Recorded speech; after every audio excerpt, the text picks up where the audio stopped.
Good morning, friends. Hello, hello. How are you this morning? Hope you're doing grand. Whew, cold this morning. Keep zapping things everywhere I go. Good morning, friends. Hello. I know I just stepped away. All right. How are you this morning? I pray you're well and good. Hey, Jeannie Battles, you are on time. Welcome.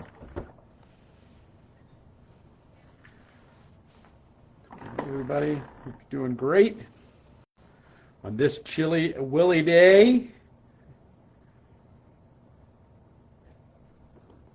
As cold as it is, though, it is just stunningly beautiful out in terms of the snow in the trees and all that's hanging on. We haven't had weather like this in some time down here on the South Coast, so it is. We will find some joy in the beauty of it, or at least endeavor to do so. Good morning, friends. Hello. You're doing well this morning.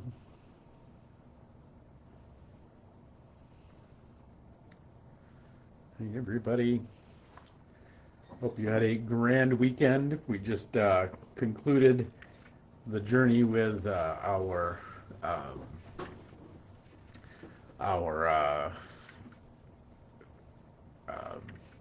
Mystery Scripture Sunday. I appreciate Linda for being such a good sport in picking out a piece of scripture for the church, for indulging the exercise of all to the effort to raise some money for our mission project that's going on down in the Dominican Republic. So I hope you are all, I hope that there was at least some edifying words, and if nothing else, as I always say about worship, if nothing else, the gospel was read. So we got that, and that is enough. That's complete. So it was a great adventure on Sunday. So. Hey, Sharon Landry, how are you? Great, glad you're here. Jamie, good, bro. Yeah, well, yeah. So let's not do that again soon. So, all right. Good morning, friends. Let's get going this morning. It is the 20th day of January on this chilly day, on this Tuesday. I hope that you are well and good and whole wherever you find yourself, and that blessings are upon you. So there's this great song. There's this great song by the singer-songwriter Jerry Jeff Walker. If you don't know Jerry Jeff Walker, he was kind of the guy that inspired. So he's kind of the bat boy of so many great musicians that you've heard of. Like, people have rarely heard of Jerry Jeff Walker, but they've heard of Jimmy Buffett. They've heard of Chris Christopherson. They've heard of all these. They've heard of many other bigger singer-songwriters that were part of, and they all kind of came up through this. To this Jerry Jeff Walker kind of school and this other kind of group of musicians that he had around him. He wrote this great song called Shell Game, and it has this in it, and it's about the story of kind of like the basic premise is kind of this, it's there. He's kind of a folky guy, so everything has a story to it, and he has this. It's kind of the story about the kind of being a boy at a dance and asking the girl to dance, and what happens, and the resistance that is inevitably encountered is, do you ask the cute girl to dance, and what happens if you do, and the incredible world of the unknown that can unlock, the idea that you might get a dance out of it, you might get a relationship out of it, you might get even more than that, you like that those moments are those moments are just alive and crackle and sparkle with energy, or you might get rejection, you might get humiliation, you might get sadness, you might get that these incredible moments of the unknown. And even there's even a line in this about this called the shell game, because the line is to get out of your shell and don't resist the unknown. That line, don't resist the unknown, got me to thinking about so much about our world and about the life in which we are, and it got me thinking about this story from the 18th chapter of Genesis. So, and we often hear this story as kind of like how we should be in terms of like to strangers. But I actually think this is a much deeper story about how we are to encounter the unknown in our lives, and that in all of the different ways, because we are kind of in this we're kind of where Abraham was in this story in the hottest part of the day. So here it is from the 18th chapter of Genesis. The Lord appeared to Abraham near the great oaks of Mamre, and while he was sitting at the entrance to this tent in the heat of the day, in the hottest part of the day, Abraham looked up and saw 3 men standing nearby. And when he saw them, he hurried from the entrance of his tent to meet them and bowed low to the ground. He said, "If I have found favor in your eyes, my Lord, do not pass by your servant, but let a little water be brought, and then may all wash your feet and rest under this tree. Let me get you something to eat, and you can be refreshed, and then go on your way. And now you have come because now you have come to your servant." I said, "Very well," they answered, "do as you say." And so Abraham scurried around the tent. Quick, he said to Sarah, "Get 3 cups of flour and knead, make some bread." And he ran into the herd, and he got a tender calf. And he said to his servant, "Hurry up and prepare it." And so they brought some curds and milk and the calf and the bread, and they ate and he stood by them under the tree. And he said, "Where is your wife Sarah?" They asked him. "Well, there in the tent." And then one of them said, "I will surely return to you about this time next year, and Sarah, your wife, will have a son." Now, this story goes on. There's all kinds of other stuff that happens after it. There's all this. This is kind of a joke because Sarah, at this point, most scholars accept she's about 90 years old. So the idea that she's going to have a son is pretty ridiculous. In fact, she'll go on and giggle about this later on and get in trouble for it. But this story, I think, often gets talked about as a way of providing hospitality for the strangers. In fact, that's what it says. It gets quoted in the book of Hebrews, basically saying, some have entertained angels unaware. And so these 3 jokers that show up at Abraham's tent in the heat of the day, they are angels, and because they have this prophetic word to bring to Abraham and Sarah about this child that they're going to have, this impossible child. It is the impossible child. And so we can, and certainly deep within the Christian tradition, deep within the Hebrew tradition, even from that, the Islamic tradition, this notion of hospitality is real and big. But I want us to think of it in a different way this morning, because I think it actually talks about hospitality in a different way. It's not just about how do we treat somebody who shows up in front of us. I think it's about how do we treat the life that we're living right now. How do we treat the moment that shows up for us? How do we treat the feelings that show up within our hearts? What do we do at the dance? To quote the great Jerry Jeff Walker, what will we get out of our shell? Will we approach and ask for the dance? And will we resist the unknown or not? And so, and this, I think, is this beautiful image of what it means to either resist the unknown or not. And this is what, and I think this is part of what one of the things this story is trying to impart to us, is our invitation that in our faith in God, in our faith that Jesus knows what he's doing with us, Jesus knows what he's doing with our lives, we don't have to resist the moment before us. We can entertain it. Because literally, this is what Abraham's doing. He's entertaining, right? He's hey, come on over for some chow. We're putting burgers on the Barbie, like literally roasting up some burgers to have with these things. And this notion of how is it what would our lives be like if whatever we encounter in our days, we welcome it in. Now that doesn't mean we say we give it the keys to the kingdom. We do what it says, because there are things that pop into my head I shouldn't be doing. Okay, there are impulses that come along that are rightly to be resisted. That's not what I'm talking about. I'm talking about when the encountering of our lives, that whatever our lives bring us, can we just bring them in and entertain them for a minute and hold them and see what they have to offer us?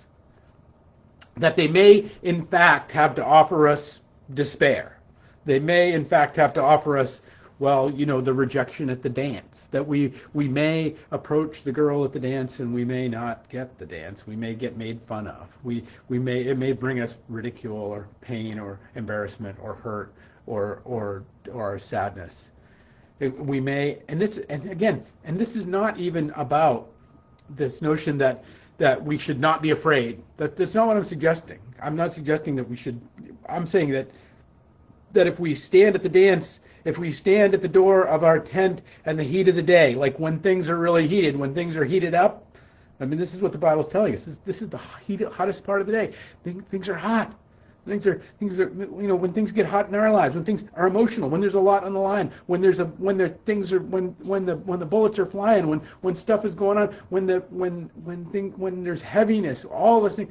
What will we do for those moments? Will we take them in and entertain them and just hear what they have to say? Stand nearby. I love this image of Abraham kind of entertaining them and standing nearby to see what they have to say. He's not saying he's not obeying their words. He's just seeing what they have to say. Friends, if you find yourself in profound sadness, if you find yourself in profound fear, if you find yourself in profound anxiety, the strategy for this and what we know is that the best thing we can do is if we keep pushing them away, we will never, ever, ever find out what they have to say to us, and that we'll miss these opportunities. We can bring them in and see what they have to say to us. We can entertain them for a moment and just stand near them. Oh, look at that!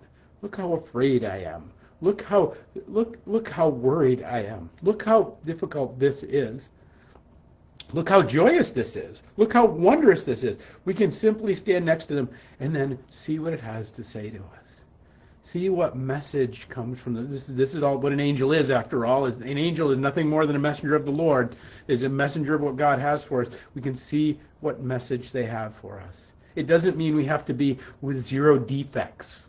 It doesn't mean we have to have our stuff all together. It doesn't mean we have to be pure in thought, word, and deed. It doesn't mean any of that. It means simply whatever comes to us in our hot moments, we can bring in, and we can stand, and we can entertain, and we can see what they have to say.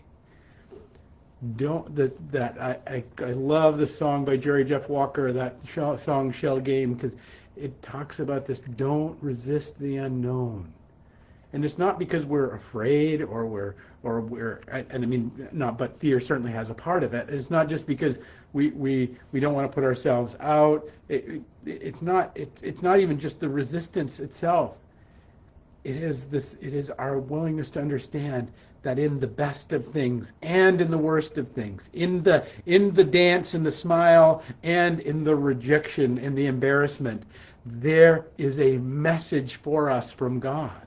That there in the heat of our day, God has something to say to us. The great poet Rainer Maria Rilke, he says it this way, and I love this beautiful image. He says, "Be patient towards all that is unsolved in your heart, and try to love the questions themselves." These things that present themselves in the heat of the day, they often present themselves as questions, don't they? Rainer continues, like locked rooms and like books that are now written in a very foreign tongue. Do not seek the answers which cannot be given you because you would not be able to live them. And the point is to live everything. Live the questions now. Perhaps you will then gradually, without noticing, live along some distant day into the answer. Friends, you don't have to solve all your problems today. You don't even have to be greatly courageous in the face of those things that are fearful to you. You don't have to pull yourself up and fill yourself full of hope when you are filled with nothing but despair. You don't have to pretend to be nice when you don't feel nice. You have simply but to take what is presented to you in the heat of the day, what is presented to you, the questions that come to you and at the door of your tent, and bring them in and entertain them for a little while. This notion of just to live with the questions and then see what they have to say to you.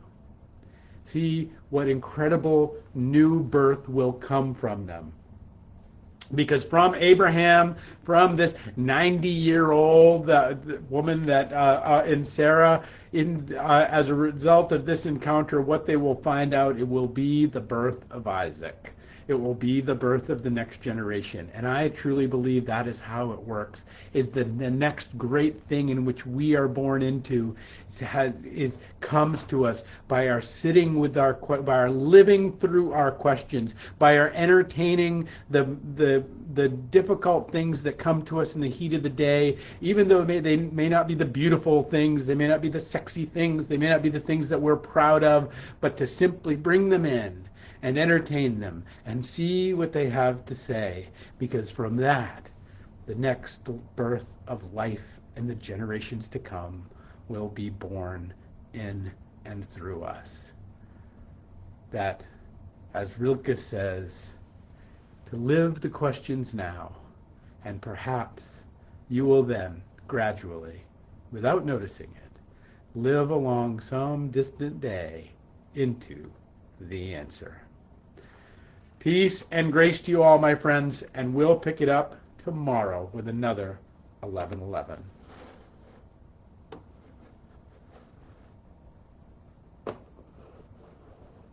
Just want to see who came in this morning.